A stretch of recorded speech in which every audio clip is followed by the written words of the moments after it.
What's up, everybody? You got the Video Game Votary here with a brand new episode of the $20 Switch Challenge. Not familiar with the series, $20 Switch Challenge, the budget is $20, and we're adding and trying to build our Nintendo Switch collection. So today's game, I'm going to try a little different process with some of these games in the $20 Switch Challenge. And I may even try to do this with the Quest DS as well. I'm going to do it differently by actually seeking out a particular game. So today's game's kind of been on my radar a little bit. I got some interest in it, saw a few videos on it, and decided it was something that I wanted to pick up. It's in the $20 range. So the game I'm talking about, price charged at about $16.48, so around 17 bucks if we're rounding up. And we're talking about Bloodstained Ritual of the Night. If you aren't familiar with Bloodstained, it was created by Koji Igarashi. So Koji, I'm just going to say that for short because I'm probably butchering his name, was actually one of the developers behind Castlevania. Castlevania style of gameplay, if you aren't familiar, is side-scrolling, beat 'em up, kind of sort of fast-paced, and some of the newer ones. It spawned a term of that particular style game, and that is called Metroidvania. And they all follow the same similar pattern. So Koji used to be a game developer, obviously, for Castlevania, and used to work for Konami. Somewhere after creating a lot of the Castlevania titles, he said that he used to be secure with his job title with Konami, and then he started to lose faith in it. So he decided to part ways with Konami, and he wanted to basically develop his own game from scratch. So fast forward, seeking out some funding, he started up Kickstarter and created Bloodstained Ritual of the Night, which is a fantastic game. A lot of people consider it to be a spiritual successor to the Castlevania series. Very worthy and makes more sense than just the Metroidvania style of gameplay, but also because the developer of Castlevania was the developer of Bloodstained Ritual of the Night. Bloodstained Ritual of the Night is a gothic horror action side-scrolling RPG set in the 18th century England. A paranormal force has summoned a demon-infested castle, revealing crystal shards infused with tremendous magical power. Play as Miriam, an orphan scarred by an alchemist's curse, which slowly crystallizes her body. To save humanity and herself, in the process, Miriam must fight through the castle and defeat the summoner, Gable.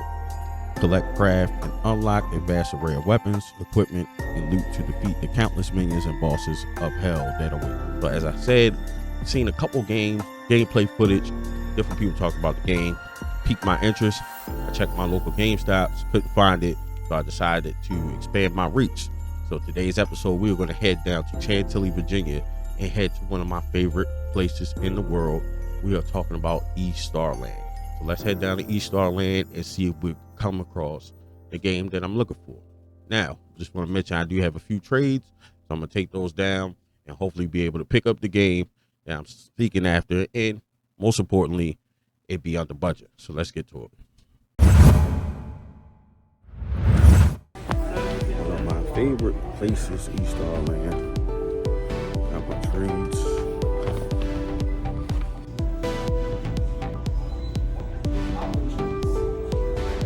Mac and cheese. Yeah, these are box arts. I'm gonna grab these. Pull the ass over. Alright, so we're working with 66, 78 credits, which is great.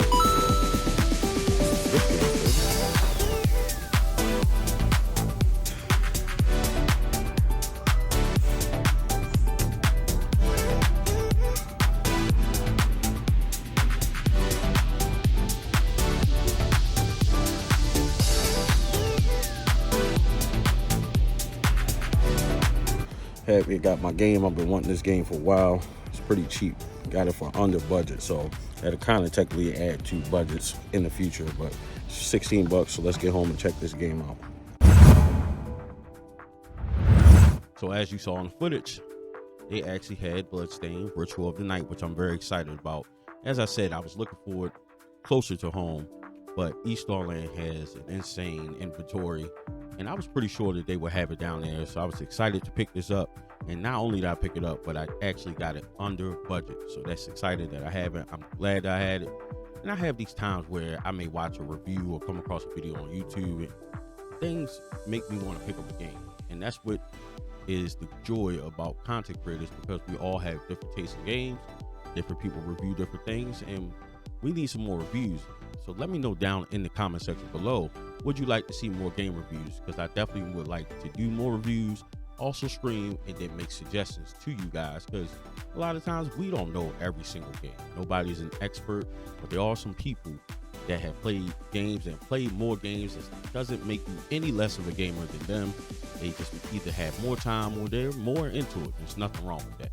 Let me know down in the comment section below, do you have a copy of Bloodstained Ritual of the Night, whether it's on hopefully the Switch, but if you have it on PlayStation or Xbox, nothing wrong with that. Let me know what you think about the game, and let me know about building the $20 Switch collection. Obviously, we picked up Bloodstained Ritual of the Night, so I also want to ask the question, how would you compare it to the Castlevania games? So from what I can see so far, the art style of Bloodstained, obviously it's a newer game, it's not on the DS, it's on the Switch, so you got obviously better graphics, the artwork is fantastic, gameplay style is pretty much the same. Of course, they got the new elements, or the appearance of the game is phenomenal.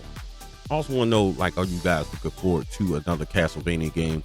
Of course, we had the Dominus Collection come out, and we also have a physical copy of the Dominus Collection from Limited Run. I'm actually awaiting that as well. But I also want to know, in comparison, I want to know down in the comments, how do you feel about game hunting? Do you like the feeling of it being completely random, or do you like the game hunt with a purpose? Because obviously this episode is a little bit different than what it has been in the past.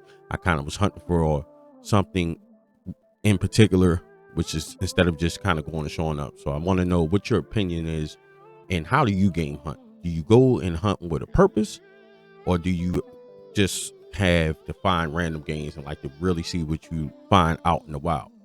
And it's not to confuse to just game hunt, because obviously you may see some other things that may pique your interest while you're out. I just want to know what goes into your thought process before actually going out to game hunt. And I've been asked the question plenty of times. It's interesting with this game because people think it is a common game, but you ever have those games that you cannot find in your area? So you're always kind of excited to see it when you travel and go outside of your local stores, when you're looking for a particular game that you know is a common game, but you just can't seem to find it for whatever reason. And that was the case with this. And that's why I traveled to go and find this game, and I would definitely want to add it to my collection. Thank you for watching. Follow me on all social media platforms at VideoGameVotary.